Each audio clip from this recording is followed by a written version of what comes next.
నమస్తే. ఈరోజు మన స్టూడియోలో ప్రముఖ ఆధ్యాత్మికవేత్త వేదిక్ ఆస్ట్రాలజర్ అవినాష్ దాస్ గారు ఉన్నారు. గురువుగారితో మాట్లాడదాం. నమస్కారం గురుగారు. నమస్కారం.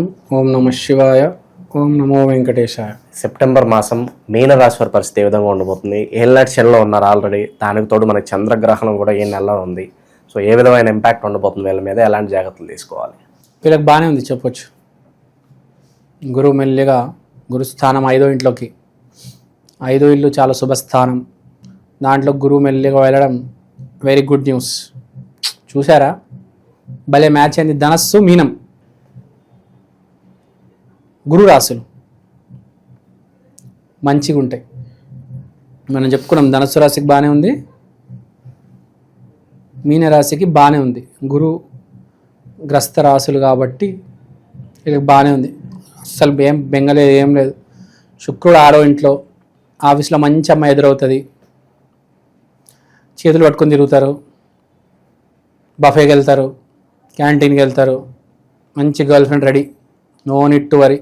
గర్ల్ ఫ్రెండ్ లేని వాళ్ళు భార్యతో తిరుగుతారు, భార్యతో మంచి టైం స్పెండ్ చేస్తారు, ప్రొఫెషనల్ రెస్టారెంట్స్కి వెళ్తారు, మంచి మంచి రెస్టారెంట్స్కి వెళ్తారు. ఒఫిషియల్ రెస్టారెంట్స్ అంటారు చూడండి, రోడ్ మీద బిర్యానీ సెంటర్లు కూడా మంచి రెస్టారెంట్స్ ఉంటాయి కదా, మంచి ఒఫిషియల్ ప్రొఫెషనల్ రెస్టారెంట్స్కి వెళ్తారు. Wife and husband, girl friend boy friend అయితే ఆఫీస్లో చేతులు పట్టుకొని తిరుగుతారు. వ్యాపారం చేసే వాళ్ళకి, ఉద్యోగస్తులకి ఎలా ఉండబోతుంది మాసం వీళ్ళకి? 5వ ఇంట్లో గురువు అంటే వ్యాపారం చేసే వాళ్ళకి చాలా బాగుంది. 6వ ఇంట్లో శుక్రుడు ఉన్నాడు కాబట్టి చెప్పాను, ఆఫీస్లో పని కంటే ఎక్స్ట్రా క్యాలిక్యులేటర్ యాక్టివిటీస్ ఎక్కువ ఉంటాయి. పని నడుస్తూ ఉంటుంది కానీ ఎక్స్ట్రా క్యాలిక్యులేటర్ యాక్టివిటీస్ ఎక్కువ ఉంటాయి. పని చాలా కూల్గా నడుస్తూ ఉంటుంది, ఆటో మోడ్లో ఉంటుంది అనమాట. దానికి అదే చేసుకుంటూ ఎలా చేసుకుంటూ వెళ్ళిపోతుంది, అలా వాడు పని నడుస్తూ ఉంటుంది. అంటే పనిని ఆల్రెడీ లైన్లో పెట్టేసాడు, అది అలా ఇటు మధ్యలో జస్ట్ చెక్ చేస్తూ ఉంటాడు. వివాహ ప్రయత్నాలు చేసుకోవచ్చు అంటారా?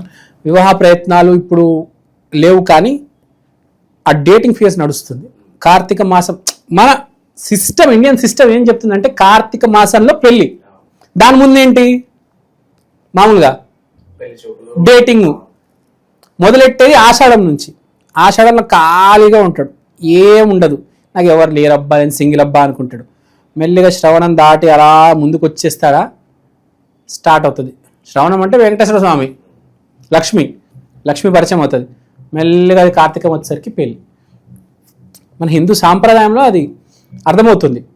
సో ఆషాఢం నుంచి స్టార్ట్ అయ్యి అలా కార్తీకం దగ్గరికి పెళ్ళి అవుతుంది. సో ఇప్పుడు ఆ డేటింగ్ ఫేజ్లో వీడు ఉన్నాడు. భాద్రపద మాసం చెప్పాను కదా, మార్పు. భాద్రపదం అంటే మార్పు, ఆశ్వీజం అంటే మూమెంట్, భాద్రపదం అంటే ఆ ఫైర్. ఇప్పుడు నిప్పు అంటుకుంటేనే కదా మొత్తం మనకి వెలుగు వచ్చేది. ఆ నిప్పు, ఆ ఫైర్ మూమెంట్ ఇప్పుడు ఇది భాద్రపదం. ఆ వెలుగు వచ్చేది ఆశ్వీజం. దాంట్లో మీరు ఏదైనా వండుకొని తినడం అనేది కార్తీక మాసం. మీకు అర్థమైందా? మంచి తిండి వండుకున్నారు, ఆ కార్తీక మాసంలో చక్కగా తింటారు. పిచ్చి పిచ్చి వేషాలు వేస్తే కార్తీక మాసంలో ఆ తిండి తిని మీకే అరగక జీవితం అతలాకుతలం అవుతుంది. సో ఆ ఫైర్ మూమెంట్, ఆ యురేక్, ఆ స్పార్క్ మూమెంట్ ఈ భాద్రపద మాసం. సో ప్రేమ అనేది సీరియస్గా ఇప్పుడు కన్వర్ట్ అవుతుంది. కొంతమందికి స్టార్ట్ అవుతుంది, కొంతమందికి కన్వర్ట్ అవుతుంది. కార్తీకం కల్లా మృగశిర కల్లా పెళ్ళి అయిపోతుంది. సో పెళ్లి చేసుకునే వాళ్ళకి అద్భుతంగా ఉండే మీనరాశి, ధనస్సు రాశి సేఫెస్ట్ రాశి. గురు రాశులు, కుజరాశులు ఎప్పుడైనా సేఫ్, గుర్తుపెట్టుకోండి. చక్కగా ఉన్నాడు, పెళ్లి దారి. కానీ ఒక్కటి మర్చిపోకండి, యోగం ఉండాలి. యోగం లేకపోతే మళ్ళీ ఏముండదు. యోగం లేదంటే ఏం లేదు. ఇప్పుడు ఈ డేటింగ్ ఆస్తరే బ్రేకప్ అవుతుంది జనవరి తర్వాత, లేకపోతే ఇంకొచ్చే జనవరికి. యోగం ఉండాలి మీకు. మీరు జర సీరియస్ ఉండాలి, ఆ అమ్మాయి సీరియస్ ఉండాలి, అప్పుడే కలిసి వచ్చేది. లేదంటే మీకే ప్రాబ్లం, ఏమో అది బ్రేకప్ అవుతుంది కదా. మీకు ఫస్ట్ నుంచే ఫిక్స్ అయిపోయి ఉంటే దాన్ని ఎవడు ఏం చేయలేడండి. ఇప్పుడు నేను జస్ట్ కొంతమంది ప్రేమించారు, జస్ట్ టైంపాస్ చేస్తారు, వాళ్ళకి ఆటోమేటిక్ బ్రేకప్ అవుతుంది. ఎవడైతే సీరియస్గా ఉంటాడో వాడు కూడా సీరియస్ ఉన్న అమ్మాయే పరిచయం అవుతుంది కదా. బాల్ని, ఒక బంతిని గోడకేసి ఎంత స్పీడ్తో కొడతాడో అంతే స్పీడ్తో బాల్ తిరిగి వస్తుంది కదా. మీరు ఏదైతే అనుకుంటారో అదే జరుగుతుంది. దాంతోపాటు కర్మ అనేది కూడా అటాచ్ అవుతుంది. పూర్వజన్మ కర్మ కూడా ఉంటుంది. పోయిన జన్మలో మీరు బాగున్నారనుకోండి, ఈ జన్మలో మీరు ఆటోమేటిక్ బాగుంటారు, ప్రేమిస్తే పెళ్ళి అవుతుంది. పోయిన జన్మలో ఎవరైనా వేధించారనుకోండి, అది ఇప్పుడు మళ్ళీ వచ్చి వేధిస్తుంది. మీరు ప్రేమించిన ఆమె ద్వేషిస్తుంది, మీరు పెళ్లి చేసుకుంటే ఆమె డైవర్స్ ఇస్తుంది. కాబట్టి జాతకం అనేది అందుకని చూపించుకోవాలంటారు. చాలామంది వ్యక్తులు ఈ జన్మలో మంచోళ్ళు అయి ఉంటారు, కానీ వాళ్ళకి చెడు జరుగుతూ ఉంటుంది, తర్వాత చాలా బాధపడుతూ ఉంటారు, డిప్రెషన్లోకి వెళ్ళిపోతూ ఉంటారు. అలాంటి వాళ్ళు యాక్చువల్గా జాతకం చూపించుకోవాలి, శాంతిలో హోమం చేసుకోవాలి, కొంతసేపు పెళ్ళిని డిలే చేయాలి. కొంతమంది నా దగ్గరకు వస్తారు, వాళ్ళు జాతకం చూస్తే ఒక అమ్మాయి వస్తుంది, వీడి జీవితం నాశనం చేస్తుంది నాకు అర్థమవుతుంది. నేను చెప్తుంటే 5 years దాకా అసలు ప్రేమ పెళ్లి జోలికి వెళ్ళావా సర్వనాశనం అవుతావు, కోర్టులు, బెయిల్లు, పోలీస్ కేసులు, కింద మీద అయిపోతావురా నాయన. వద్దురా, సైలెంట్గా ఉండు, మాట్లాడకు, మాట కూడా మెల్లిగా రాని. ఎగ్గిరి డైలాగులు కొట్టడము, సినిమా డైలాగులు కొట్టడం, అమ్మాయిని తిప్పడం, టైం బాగున్నప్పుడు చేసుకో. ఎవరైనా అంతే కదా, చూసుకో ఒకసారి. ఎవడైనా జాతకం చూపించుకోవాలంట మెయిన్గా 18 దాటిన తర్వాత, ఈరోజు లేదా 15, 16 దాటిన తర్వాత చూపించుకోవాలి ఒకసారి.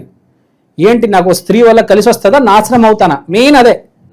నా కెరియర్ పోతుందా ఉంటుందా, ఓ 15 సంవత్సరాలు నా కెరియర్ బాగాలేదు సరే చెప్తే రోజు అడిగి బెంగ, నా కెరియర్ ఏమవట్లేదు, నా కెరియర్ ఏమవట్లేదు. 15 years పడితే నువ్వు పెద్ద రారాజు అవ్వచ్చురా నాయన. 15 years నువ్వు సైలెంట్గా ఉండు. ఆ విషయం తెలియకపోతే వాడు రోజు వాడిని చంపుకుంటూ ఉంటాడు కదా. సో 15 ఏళ్ళు దాటిన తర్వాత 10th class పాస్ అయిన తర్వాత జాతకం చూపించుకోవాలి పేరెంట్సే. లేకపోతే వాడు బుర్ర ఉంటే ఆడే చూపించుకుంటాడు. 15 ఏళ్ళకి కొంతమంది కొంచెం ఆ జ్ఞానం, ఆ వెలుగు వస్తుంది. కనీసం 89 తర్వాత చూపించుకోవాలి. భయపడొద్దు, జీవితం మరి అంత దరిద్రం అయితే ఏముండదు. పిక్నిక్కి వెళ్తారు. మీనరాశి వాళ్ళు బేసిక్గా స్పిరిచువల్ రాశి మీనరాశి. ప్రతి రాశికి కొన్ని ట్రేట్స్ ఉంటాయి. అలా చూసుకుంటే మీనరాశి కొంచెం స్పిరిచువల్ రాశి. అంటే తొందరపడి తప్పు చేయరు, లేట్ అయినా కొంచెం మంచి పని చేస్తారు. రిజల్ట్స్ లేట్ వస్తాయి వీళ్ళకి, కానీ సక్సెస్ వస్తుంది, కంపల్సరీ సక్సెస్, మినిమం గ్యారంటీ అంటారు చూడండి, అది మీనరాశికి ఉంది. మినిమం ఫెయిలియర్ అంటారు చూడండి, అది మకరానికి ఉంటుంది.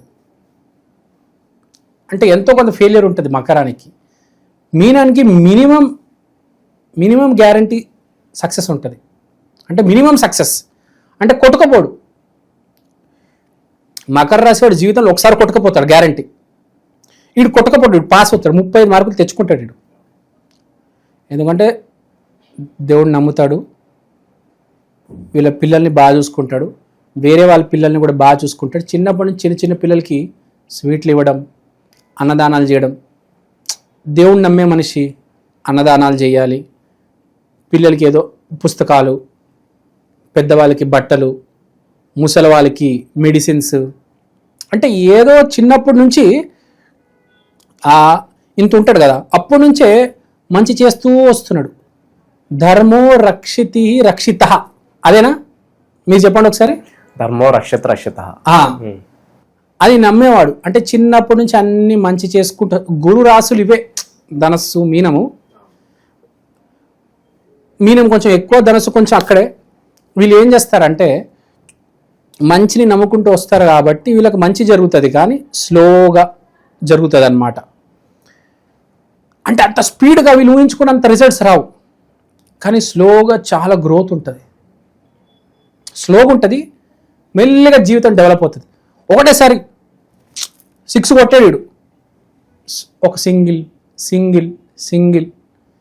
ఒక ఇన్నింగ్స్ సగం అయ్యాక మెల్లిగా 2Dలు, క్లైమాక్స్లో 4, 6 కొడతారు ఒకటేసారి. అది కాదు, వీళ్ళు స్లోగా ఎదుగుతారు. మెల్లిగా ఎదిగే మనుషులు, మంచి దారిలో ఉండే మనుషులు, వయస్సు పెరిగే కొద్దీ సక్సెస్ అనేది మెల్లిగా రావడం మొదలవుద్ది.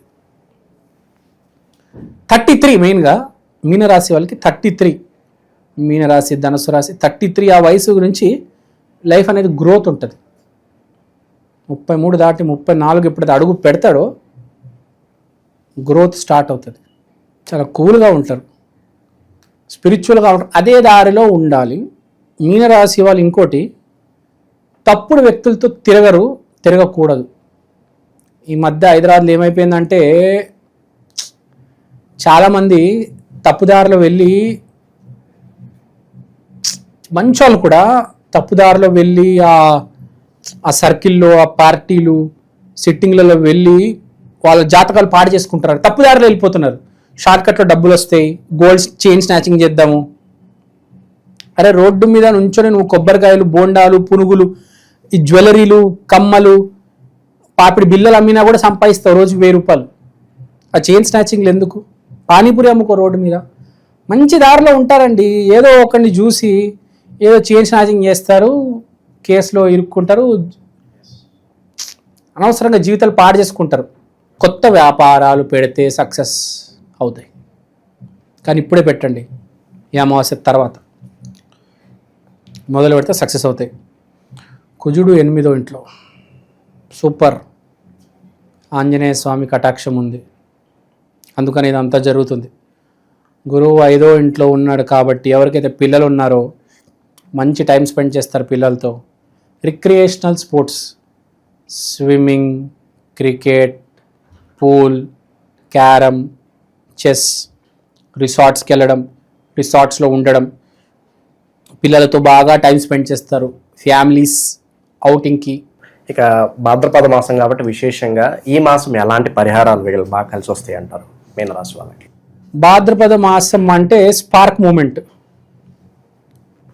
వీళ్ళకి ఎలా కలిసి వస్తుంది అంటే స్టార్ట్ అవుతుంది, వీళ్ళకి వ్యాపారం స్టార్ట్ అవుతుంది. వ్యాపారం రంగంలో వీళ్ళు బాగా పొడుస్తారు.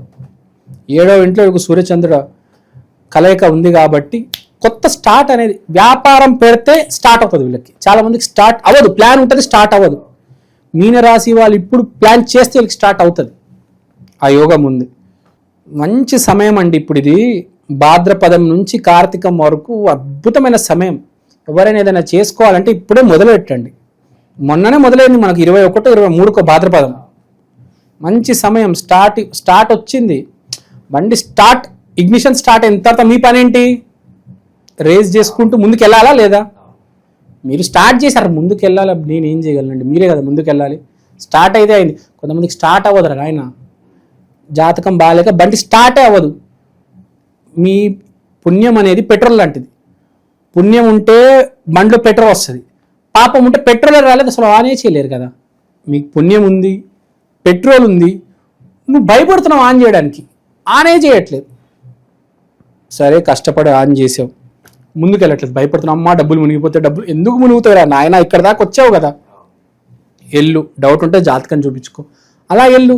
కార్తీకంలో నీ గమ్యాన్ని చేరుకుంటే డబ్బులు వస్తాయి, అంతే కదా. భాద్రపదం అంటే స్టార్ట్, ఇగ్నిషన్. డ్రైవింగ్ అనేది ఆశ్విజం, మన గమ్యం అనేది కార్తీకం. మీరు కావాలంటే బొమ్మలు కూడా చూసుకోండి, మీకు అర్థమవుతుంది. ఆ ఇండికేషన్స్, ఆ బొమ్మలు ఉంటాయి. ఇప్పుడు మీరు కార్తీకం తీసుకుంటే ఇలా మీకు ఒక సర్కిల్ వస్తుంది బొమ్మ. సర్కిల్ అంటే ఏంటి? ఒక స్టార్ట్ అని, 360 degrees కదా, ఒక స్టార్ట్. మీకు ఆశ్విజం అంటే ఏంటి? గుర్రం. గుర్రం అంటే పరిగెత్తడం కదా. కార్తీకం అంటే ఇంకా శివుడే రిజల్ట్. సో బేసిక్గా ఇది స్టార్ట్ చేసేయండి. ఇంకోటి నేను ఏం చెప్పాను, ఇప్పుడు మీరు ఫర్ ఎగ్జాంపుల్ మీ టైం బాగాలేదు, మీరు స్టార్ట్ చేశారు, పోయారు, కోల్పోయారు, మంచిదే కదా, మీ పాపం కరిగిపోయింది. రేపు ఇంకా మిగిలేది పుణ్యమే కదా. మీరు ఆ పాపంని కూడా అలా హోల్డ్ చేసుకొని పెట్టుకున్నారనుకో, ఇవాళ తక్కువ డబ్బులునే తక్కువలో అయిపోతుంది ఫెయిల్యూర్. రేపు బాగా డబ్బులు వచ్చిన తర్వాత పెట్టారనుకోండి, అప్పుడు ఏంది పరిస్థితి? ఇంత మోతాదులో పోతుంది. 1,00,000 రూపాయలు పోగొట్టుకోవడం కంటే 10,000 పోగొట్టుకోవడం బెటర్ కదా. ఇప్పటికిప్పుడే చేసేయండి. ఎప్పుడైనా వ్యాపారం డబ్బులు లేనప్పుడే చేయాలి. ఎందుకంటే చాలామందికి వ్యాపారాలు కలిసి రావు. చిన్న మోతాదులో పెట్టాలి, పోతే పోయింది, కథం అయిపోయింది, దరిద్రం కూడా వదిలిపోద్ది. బాగా ఉన్నప్పుడు పెట్టామనుకోండి, ఒక 60-70 లక్షలు పోయింది అనుకోండి, ఆడు తట్టుకోలేడా, కింద పడిపోతాడు. మా ఇంటి దగ్గర ఒక ఆయన బ్యూటీ పార్లర్ పెట్టాడండి, ఒక 50 లక్షలు పెట్టి. 50 లక్షలు 3 నెలలు నడవలేదు, మూసేశారు. 50 lakhs in 3 months గాన్. వాడు ఏమనుకున్నాడు అంటే పెట్టంగానే అందరూ వచ్చేస్తాడు అనుకున్నాడు. ఎవ్వడు రాలే, రాంగ్ లొకేషన్లో పెట్టాడు, ఎవ్వడికి తెలియదు. లోపల ఎక్కడో 3వ ఫ్లోర్లో ఉంది. ప్రమోషన్ చేయలేదు, మార్కెటింగ్ చేయలేదు, సర్వీస్ కూడా సరిగ్గా ఇవ్వలేదు. 50 లక్షలు 3 monthsలో. వాడికి రాసుంది, సరే అంతే. ఎవరినో చూసి మనం చేతులు కాల్చుకోవద్దు. వాడేదో వ్యాపారం పెట్టేశాడు, ఇది మీ పని మీరు చేసుకోండి అంతే. మీ పాప పుణ్యాలు దేవుడు చూసుకుంటాడు. వాడేదో గొప్పవాడు కాదు, వ్యాపారం పెట్టి హిట్ అయిపోయాడు. వాడికి ఉందిరా యోగం నాయన, వాడేదో మంచి పనులు చేసుకున్నాడు, ఆడ 10 మందికి అన్నదానాలు చేశాడు, 10 మందికి సేవలు చేశాడు, ఏందో చేశాడు పూర్వజన్మలో. నీకు ఏం తెలుసు? నీది నువ్వు చూసుకో.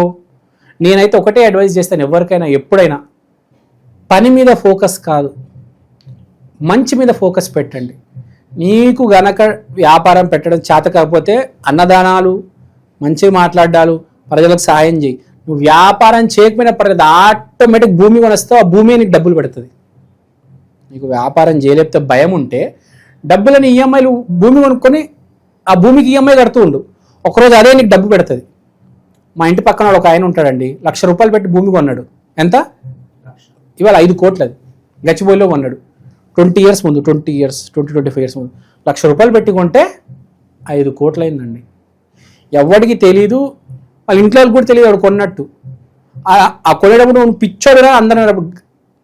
హైటెక్ సిటీ నుంచి మొత్తం అడవే అండి. ఒక 20 ఇయర్స్ తర్వాత హైటెక్ సిటీ దాటితే మొత్తం అడిగి అక్కడ ఎవడొస్తాడరా, ఎవడు సెటిల్ అవుతాడరా అనుకున్నాడు. వాడు వెళ్ళి గచ్చిబౌలిలో భూమి కొన్నాడు. ఇవాళ 5 crores అండి. అది మంచి పనులు చేశాడు. ఎప్పుడు ఏ పండగ ఉన్నా గుడికి వెళ్ళి అన్నదానం చేసేవాడు, స్వీట్లు ఇవన్నీ ఇచ్చేవాడు. దేవుడు చూడండి వాడికి ఏం చేయలేదు. ₹1,00,000 పెట్టి ఇవాళ 5 కోట్లు. మనం చెప్పండి, ఇవాళ ₹1,00,000 మొదలు పెడితే 5 కోట్లు అవుతుంది ఏ వ్యాపారంలో? అది మంచితనము, అన్నదానము. ఎవరిని ఏ రోజు వాడు తిట్టలేదు. సూర్య నమస్కారాలు, సంధ్యావందనము చేస్తాడు, 10 మందితో మంచిగా మాట్లాడతాడు. వాడు మంచి వాడికి లక్ష్మి అయింది. అది గుర్తుపెట్టుకోవాల్సింది. ఎప్పుడైనా మంచిని నమ్మండి. కష్టానికంటే మంచిని నమ్మితే బెటర్. 2 నమ్మితే సూపర్. మంచిని నమ్మండి. ఓవరాల్గా సెప్టెంబర్ మాసం మీనరాశి వారి పరిస్థితి ఏ విధంగా ఉండిపోతుంది, ఎలాంటి జాగ్రత్తలు తీసుకోవాలి, చాలా బాగా వివరించారు. ధన్యవాదాలు. ధన్యవాదాలు. అవును శివ.